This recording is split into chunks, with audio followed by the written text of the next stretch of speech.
Sa pagtutok natin tungkol sa mga di umano kinurakot na proyekto ng gobyerno, bagtasin naman natin ngayon ang farm-to-market roads na di umano maanomalya rin. At saan ba mauuwi ang investigasyon kay Ako Bicol Party List Representative Zaldico at ilan pang mga politiko na dawit din? Noong nakaraang linggo na isiwalat ang mga di umano mali-maletang perang idinideliver di umano kay Ako Bicol Representative Elizalde Zaldico na kickback di umano mula sa kinurakot na pondo ng gobyerno. Si Zaldico, dating chairman ng pinakamakapangyarihang komite sa Kongreso na tumutok din sa pagpasa ng national budget, ang Appropriations Committee. Magkanong pera yung inabot mo? Bilyon po yun. Napag-alaman ding nagmamay-ari pala siya ng mga helicopter at pati mga eroplano na ang kabuuang halaga halos 5 billion pesos. Pero isang araw matapos umere ang aming report at sa mismong araw na itinakdang ultimatum ng Kongreso para magpakita si Zaldico, nag-resign siya. Mabigat man sa aking puso, ako'y nagpaabot ng aking pagbibitiw bilang kinatawan sa mababang kapulungan ng Kongreso. Ang desisyong ito ay hindi naging madali, ngunit ito ay aking tinimbang ng mabuti para sa ikabubuti ng aking pamilya at ng mga taong patuloy kong pinaglilingkuran. My God! Nagdakaw ka ng bayan kasi sasabihin mo, it was a sacrifice on your part. Ayon kay House Speaker Faustino Boji D. III, dahil nagbitiw na sa pwesto si Ko, wala na raw karapatan ng Kongreso na imbitahan siya na dumalo sa Ethics Committee. Pero ayon naman kay Navotas Representative Toby Chanco, wala pa rin daw lusot si Ko at kailangan niyang harapin ang mga kaso at reklamong isasampa laban sa kanya. Kahit naman mag-resign siya, hindi naman siya makakaiwan. Samantala, sa Senado, mainit ang pinakawalang pahayag ni Senator Panfilo Ping Lacson. Di umano, halos lahat ng mga senador sa 19th Congress merong insertion sa panukalang 2025 national budget. At sa Senado pa lang daw, hindi na bababa sa 100 billion pesos ang kabuuang halaga ng mga insertion. Dahil dito, naging mapaklaraw ang relasyon niya sa ilang mga kapwa niya senador. Katunayan nitong Huwebes, nagparunggitan sila ni Senator Amy Marcos. Si Amy nag-leave o umalis tuloy sa GC o group chat ng 20th Congress Senators.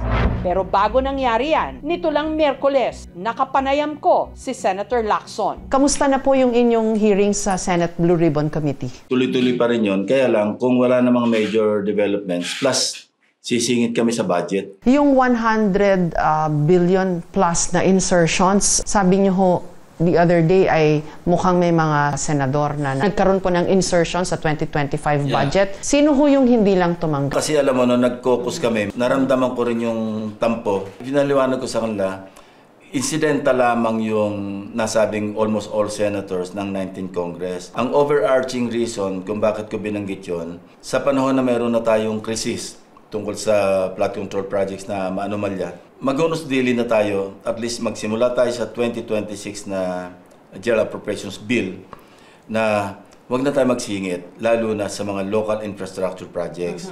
Galit na yung mga tao sa mga tinatawag na insertions. Although, inadmit ko na sa kanila na yung insertion, hindi naman yun illegal per se. Amendment siya na constitutional mandate namin, duty, na mag-amend. Kung kayo po, nagawa nyo na hindi tumanggap ng pork barrel, bakit ho yung ibang senador at ibang congressmen hindi nila kaya? Kasi ang argument po ngayon, dapat kasi yung mga legislator gumagawa lang ng batas, hindi nakikialam sa mga proyekto na dapat ipatupad ng executive branch. Bakit nga ho ba? Hindi ko alam sa kanila. Ang sinasabi ko lagi, nare-re-elect naman ako, maski wala akong pork barrel. Alam naman ng mga tao, yung lumalapit dito yung mga mayors, governors, barangay chairman, sinasabi ko wala akong pork barrel, wala akong maibibigay. Kasi may katwiran din yung iba. Ito yung mga pinagkakautangan mo ng loob, kaya ka nanalo sa kanilang bayan, sa kanilang probinsya. Bilang gante, bibigyan ko yun ng proyekto. Nais ko din pong kumpirmahin ang sinabi ni Congressman Toby Chanco na ang pag-file ng impeachment complaint laban kay Vice President Sara Duterte ay ginamit na paraan ni Speaker Romualdez para mag-release ng pondo nila na naka-FLR or for late release bago mag-eleksyon. Sabi nila, pumirma kayo dahil kung hindi lalabas ang pondo nyo na naka-FLR bago mag-eleksyon. Si Senator Escudero, mukhang kinonek niya ho itong insertions, ghost projects, etc., yung mga kurakot po na mga proyekto sa impeachment ni Vice President Sara Duterte. Pero mukhang connected daw po. Yung mga pinapirma raw po ng impeachment, yun yung mga nabigyan ng malalaking pondo. Ako, as far as the Blue Ribbon, nung hinawakan ko na, walang connection whatsoever. Hindi ako madidistract. Basta ang usapan namin, at least nung ibang mga kasamahan ko, doon lang tayo kung saan patungong ebidensya. Doon lamang tayo. Yung picture po nung mga diskaya daw, umikot ho today. Ano ho ba yun? Actually, totoo naman talagang nagkaroon ng group photo opportunity. Kasi campaign period yun eh. Meron akong supporter taga Davao City. Anak yun nung dati kong tauhan sa PNP. So, dinala niya kasi yung anak, isang anak, tumatakbo bilang nominee ng isang party list. So, nagpunta ron para lang mag-imbita sa tinatawag nilang Grand Rally Ika. May mga celebrities. Ako naman, unang inisip ko, kasi yung nanay, alam kong kalaban ni Mayor Vico Soto. Ang una ko naisip ka, nakakaya naman kay Tito Sen na pamangkin niya yung kalaban. Secondly, marami ako nakausap na party list na dadali nila ako sa kanilang sample ballot. Sabi ko, hindi naman wise na political decision or move na mag-a-appear ako sa rally ng isang party list, magagalit sa akin yung ibang party list. Politics is addition. So isipin mo, kung makikita nila, nandun ako sa, maski kanino, not necessarily yung sa anak ni Diskaya. Wala nang support sa akin yung ibang tutulong sa akin. So nag-beg off ako. Kitang-kita ko na maraming proyekto para sa flood control ay palpak at gumuho. At yung iba, guni-guni lang. Mahiya naman kayo sa inyong kapwa Pilipino. I laud President Bongbong Marcos. After all, siya yung trigger mechanism eh. Sabi ko, ito na yung pagkakataon. Ituloy-tuloy natin yung ating pagsusuri, pagsisiyasat. At ganoon nga nangyari. Farm to market roads daw po, Senator, yung next na papaimbestigahan ni DBM. Yeah, tapat lang. Marami ring issue sa mga farm to market roads. To a point na merong nagbiro na dyan eh. Farm to pocket roads. Ginagawang biro, pero hindi nakakatawa. Farm to market roads, mga kalsadang dapat magdugtong sa ani ng mga magsasaka sa mga merkado. Pero sa katotohanan, kahit bilyon ang inilaan na pondo, marami pa ring mga magsasaka ang bumabagtas sa maputik at masukal na daan na minsan pa nga buwis buhay, madala lang ang kanilang mga produkto sa bayan. Hindi ba nga parang pangkaraniwan na lang na kapag mababa ang presyo, lalo lang silang malulugi kapag dinala nila ang kanilang mga gulay at prutas sa palengke. Kaya basta na lang nila ito itinatapon o pinapabayaang mabulok. Lalo pat marami sa mga itinayong kalsada kung hindi naiwang nakatiwangwang, daig pa ang mga butas sa buwan at katulad ng mga flood control project. Substandard din!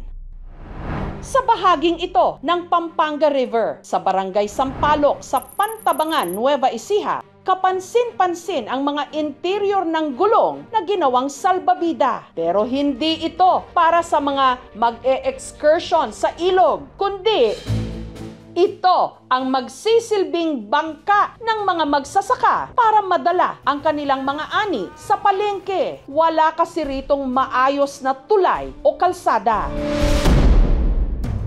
Si Crispin, araw-araw tinatawid ang ilog para lang makapunta sa kanilang taniman. Since mga bata pa po kami noon, nabutan na po namin na ganyan po yung nakasanayan na gawin. Pag sa salbabida, wala po talagang maaaring daanan dito na iba. Diyan lang po talaga.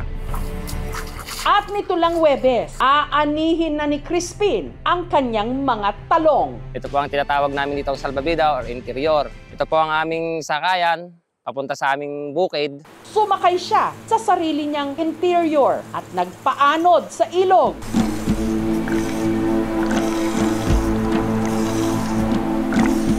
Makalipas ang 10 minutong narating niya ang unang tawiran.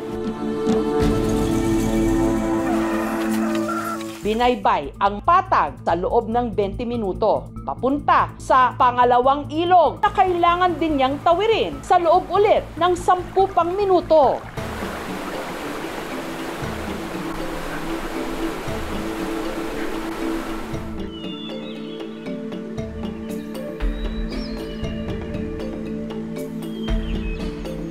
Mamimitas po muna kaming lahat, tapos ahakutin po ng kalabaw sa gilid ng ilog. Hanggang nakapuno na sila ng 6 na sako ng talong. Kumuha po kami ng kawayan o mga buho po na gagamitin na patungan po ng mga gulay. Kaya isa-isa po namin iaayos dyan sa salbabida. Tatalian po pag medyo madami yung may kakargat, baka po maghiwalay yung mga goma. Saka po namin isa-isang kinakamada yung mga sako po. Kasama niyang bumiyahe nung araw na yon ang kapwa niya magsasakang si Nanay Hipolita. Kahirap kung walang interior, wala kang maupaan na tao, hindi maibaba yung palay. Sa ibabaw na po sila ng mga produkto po namin. Kami po ng mga lalaki, pagka wala po talagang choice, naglalangoy na lang din po kami. Minsan ng araw na hulog sa salbabida si Nanay Hipolita. Kahulog ko dyan sa tubig. Wala rin, kailangang move up para mabuhay. Si Crispin nakikipagbuno sa nagngangalit na agos ng ilog. Masigurado lang na hindi malalaglag ang kanilang mga ani. Ito po, malamig. Dati po kasi ma'am, malakas pa yung resistensya namin sa pagtawid-tawid po dyan sa ilog. Pero ngayon ma'am, 50 na rin. Nakakaramdam na rin po ng ma'am, ng pagod. Pakahirap po talaga, pakahirap. Pag hindi na po siguro makagalaw, titigil na po. Nabidyoan po natin yon para po ipakita o makarating sa gobyerno na ganito kahirap magsaka rito sa aming lugar. Dahil sa peligro ng ilog, may mga kasamahan na raw sila ritong namatay. Gaya ng ama ni Lenny na si Balbino. Hindi namin inaasahan yan. Mababaw naman yung ilog. Magat hapon tumatawid siya. Siyempre kung tulay lang sana, pwede nang tawiran ng tao. Hindi mangyayari yun. Eh wala, matanda na rin ako. Ganyan pa rin. Kaya pa po. Kayang-kaya lang po yan. Yun na nga po yung mabigat doon eh. Isasapalaran mo yung sarili mong dugo pawis para lang dyan. Tapos kikita ka, sakto lang. Pag minsan kulang pa. Alam po namin mahalaga yung ani, pero mas mahalaga pa rin po yung buhay nung magsasaka. Samantala, matapos ang halos kalahating oras na pagpapaanod sa ilog, narating ng grupo ang bagsakan ng gulay. Ito pong mga naitawid namin mga talong na pinitas po kanina. Ito po yung aming iuwi po dun sa bahay. Saka po bibenta sa palengke. Ayon sa punong barangay ng Sampaloc na si Remigio, may inaprubahan na raw na proyekto na layong paggawa ng farm-to-market road at tulay ang mga magsasaka.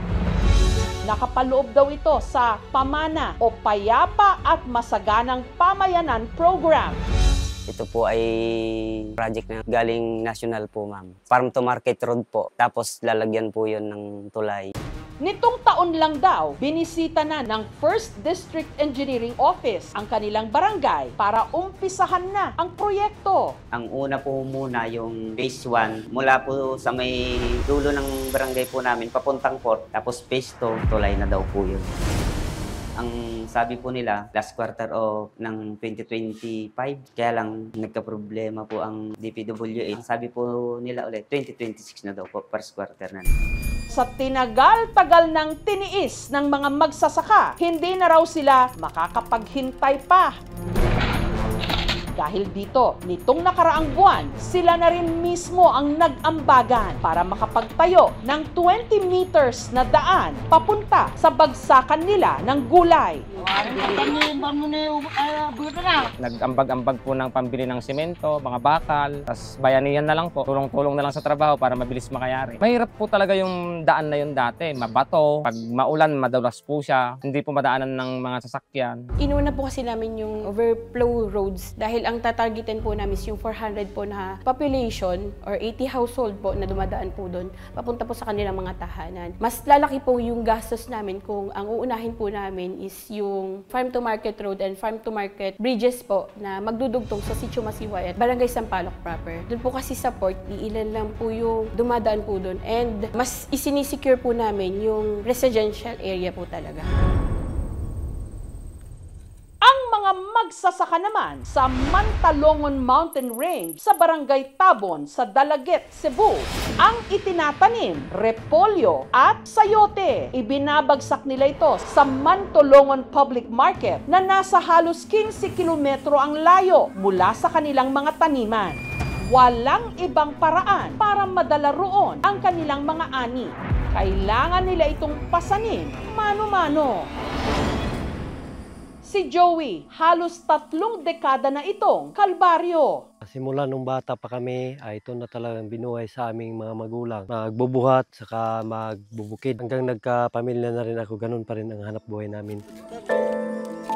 Ang mga inani nilang gulay nung araw na yon, maingat nilang isinilid sa lagayan na kung tawagin, bukag. Bawat bukag, nasa 50 to 150 kilos ang bigat, katumbas ng 3 malalaking sako ng bigas.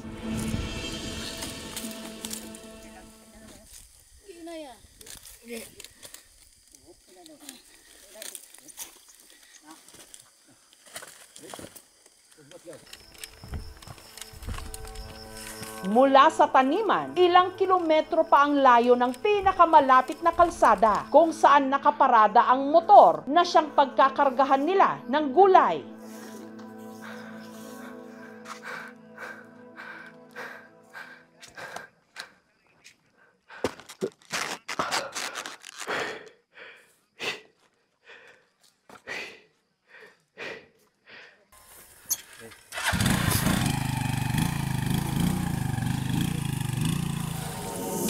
Sunod nilang binagtas ang daan papuntang palengke.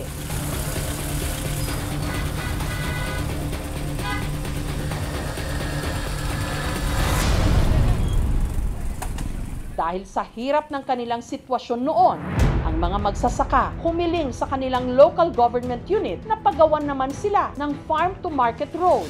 Ayon sa Department of Agriculture, may 2 farm-to-market roads daw na nakatakdang gawin sa Barangay Tabon at bawat proyekto nagkakahalaga ng 50 million pesos. Ang problema, masyado pa rin itong malayo mula sa sityo ni na Joey. Mula sa farm to market road, malayo talaga siya. Lalakad namin ng mga 2 hours o 1 hour. Unang-unang criteria dyan, dapat may production area. Pangalawa, dapat kukonekta to doon sa existing municipal, provincial, or national roads. Dapat hindi siya nakalutang bago maaprubahan ang isang FMR. Supposed to be nasa FMR network plan yan. Iniisip ko kung yung project na yon ay nasunod ba according doon sa exact location o napunta sa ibang lokasyon. Malulungkot kami dahil hindi mapapakinabangan ng ating mga magsasaka ayon doon sa site identification at validation na unang ginawa ng DA. Ang naging tugon daw ng LGU sa problema ng mga magsasaka ng Barangay Tabon, ang bigyan na lang sila ng materyales para sa pagpapasimento ng kanilang kalsada. Nagbigay sila ng balas, tsaka simento, 1,000 sako. Yung sa amin, kami nagtatrabaho lang kami dito sa aming footpath. Wala silang binigay na pira. Kaya kahit papaano raw, gumaan ang kanilang buhay dahil na rin mismo sa kanilang pagbabayanihan. Dati kasi hindi pa ito na simento. Naranasan namin na lagi kaming nadadulas, gawa ng sobrang putik, plus mabigat po nung dala namin. Gayunman, hindi sila kampante sa kalidad ng ginawa nilang kalsada. Lalo pat hindi naman sila mga inhinyero. Mahirap din kasi mahulog ka pa sa bangin kasi napakakitid ng daanan.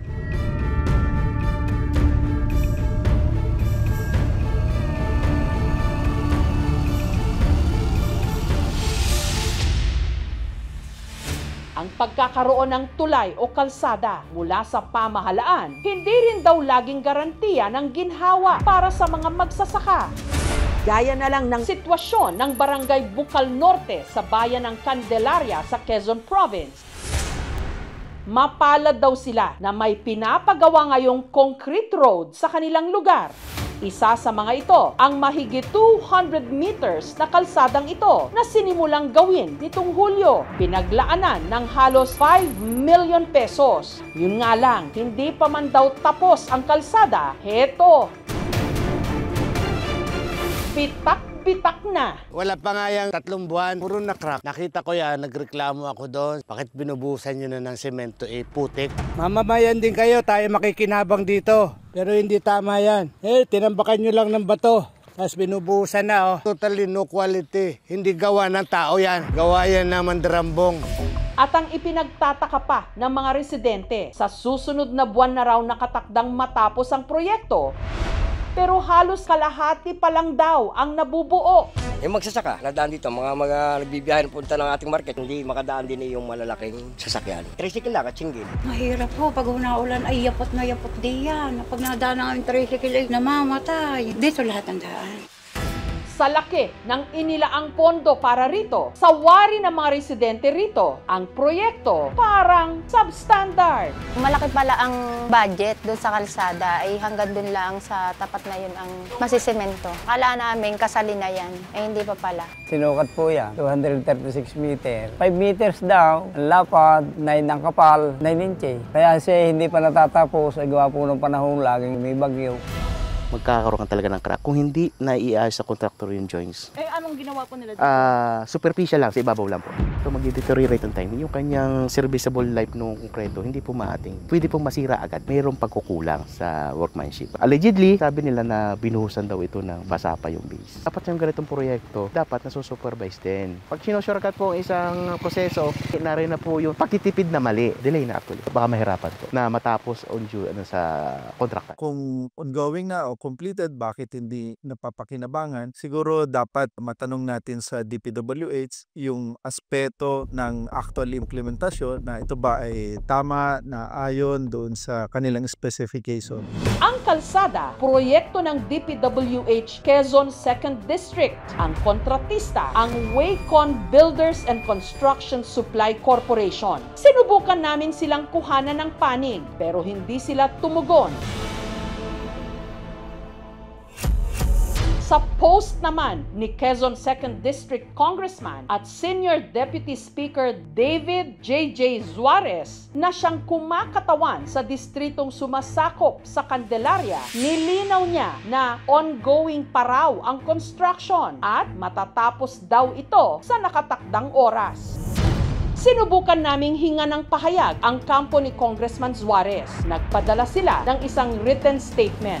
We confirm that this project was funded under the 2025 General Appropriations Act or RA 11975, which was duly enacted by Congress in accordance with the budget proposals and development priorities submitted by the concerned agencies. The actual implementation, monitoring, and technical details of the project, however, fall under the jurisdiction of the Department of Public Works and Highways as the implementing agency. Bawa naman po kayo sa mahihirap na tulad namin, may pagamutin ako. Hindi ko maipagamot. Wala po kaming pera. Kaya po nakakaiyak. Ang kanilang pera ay buntong-bunton. Tapos po kami mahihirap. Yan, makabili ng konting kakainin.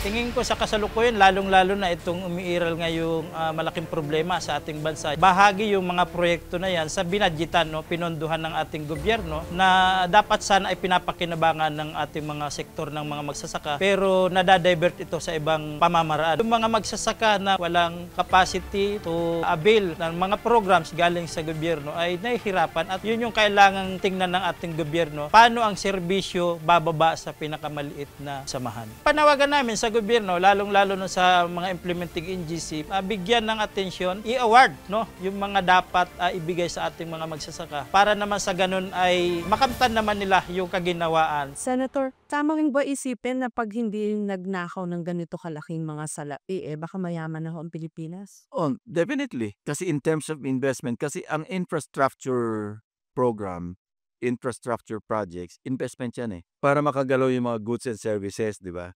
Meron tayong mga highways, meron tayong tapos kumaayos ang pagkagawa ng mga flood control projects, hindi masisira, hindi masasalanta, hindi talaga gastos para sa rehabilitation. Tapos kung tama yung paggamit sa mga livelihood programs, sense of Pilipinas, bakit tayo nangungutang para mag-invest? May way out ho ba tayo? Ang way out natin, yung mga mamamayan din Huwag lang tayo mantong sa chaotic situation, anarchy. Kawawa tayo lalo. Pero kung laging nakabantay ang publiko, ang media, nakabantay yung mga taong gobyerno rin na well-meaning, sana matuto tayo lahat. Sana matuto hindi lamang yung mga matatakaw, pati yung tagabantay, sana matuto na wag bibitaw. Kasi minsan pag bumitaw, wala na nagbabantay. Kung ang pondo ibinulsa, saan patutungo ang taong bayan? Kundi sa putikan. Mamamayan din kayo, tayo makikinabang dito. Pero hindi tama yan. Thank you for watching, mga kapuso. Kung nagustuhan niyo po ang videong ito, subscribe na sa GMA Public Affairs YouTube channel. And don't forget to hit the bell button for our latest updates.